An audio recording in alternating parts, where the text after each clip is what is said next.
Hello everyone, you are watching at Plus Home Twitter, and in this session of Indian Polity and Constitution, we will study Article 247. तो शुरू करते हैं बिना किसी देरी के। जैसा कि आपको भी पता है, भारतीय संविधान यानी इंडियन कॉन्स्टिट्यूशन को आर्टिकल्स में बांटा गया है और इन्हीं आर्टिकल्स को 22 पार्ट्स के अंतर्गत रखा गया है। इसी 22 पार्ट्स में से 11th पार्ट में यूनियन और स्टेट्स के बीच रिलेशंस के बारे में बताया गया है, जिसके अंतर्गत आर्टिकल 245 से लेकर आर्टिकल 263 तक के सारे आर्टिकल्स आते हैं। यहाँ हम बस आर्टिकल 247 पर चर्चा करेंगे।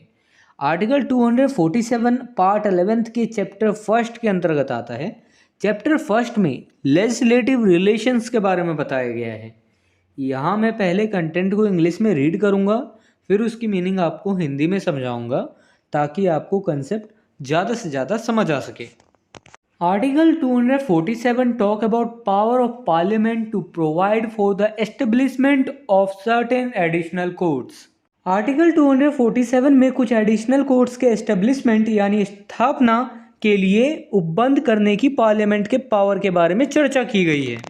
देखिए, पार्लियामेंट के पास यह पावर होता है कि वह कुछ जो है एडिशनल अतिरिक्त कोर्ट्स को जो है स्थापित कर सकता है, एस्टेब्लिशमेंट कर सकता है। और ये कैसे कोर्ट हो सकते हैं? जैसे मान लीजिए कुछ मामले रिलेटेड हैं। अब मान लीजिए कि ज़मीन से रिलेटेड बहुत ज़्यादा मामले आ रहे हैं कोर्ट्स के पास। अब पार्लियामेंट ये कह सकती है, यार बहुत ज़्यादा मामले आ रहे हैं इससे, ज़मीनी रिलेटेड मामलों से, तो इसके लिए अलग कोर्ट ही बना दो जो बस ज़मीन वाले मामलों को देखे। और साथ ही साथ नए हाई कोर्ट्स का निर्माण भी कर सकती है पार्लियामेंट। मतलब पार्लियामेंट जो है एडिशनल कोर्ट्स का निर्माण कर सकती है किसी भी संदर्भ में। ये पार्लियामेंट के ऊपर डिपेंड करता है। वो उसके संबंध में उपबंध कर सकती है, प्रोविजंस बना सकती है, एस्टेब्लिशमेंट कर सकती है, स्थापना कर सकती है नए कोर्ट्स का। Notwithstanding anything in this chapter, Parliament may by law provide for the establishment of any additional courts for the better administration of laws made by Parliament or of any existing laws with respect to a matter enumerated in the Union list. इस part यानी part 11th of the constitution में किसी बात के होते हुए भी parliament कानून द्वारा यूनियन लिस्ट में बताए गए किसी विषय के संबंध में पार्लियामेंट द्वारा बनाए गए लॉज और किसी एग्जिस्टिंग लॉज के बेहतर एडमिनिस्ट्रेशन यानी प्रशासन के लिए किसी एडिशनल कोर्ट्स के एस्टेब्लिशमेंट यानी स्थापना के लिए उपबंध कर सकेगा। देखिए, इसे आसान शब्दों में समझिए। जब इस पैराग्राफ को हम पढ़ रहे हैं तब हमें जो है 11th पार्ट में जो है कुछ भी लिखा हुआ है उसे ध्यान में नहीं रखना है, बस यहाँ जो लिखा हुआ है बस उसे ध्यान में रखना है। ठीक है, कोई भी बात हो, कोई भी बात 11th पार्ट में लिखी हो उसे नहीं ध्यान में रखना है।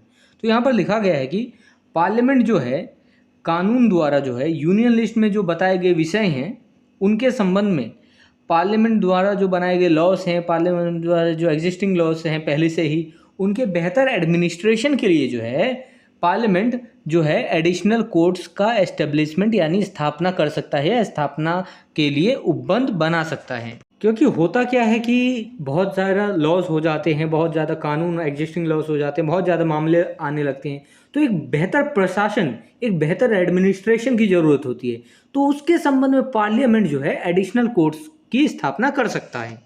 If this video is helpful for you, then please like and share this video, and if you want see some more these type of videos, then subscribe the channel and click the bell icon and select the all option for upcoming videos.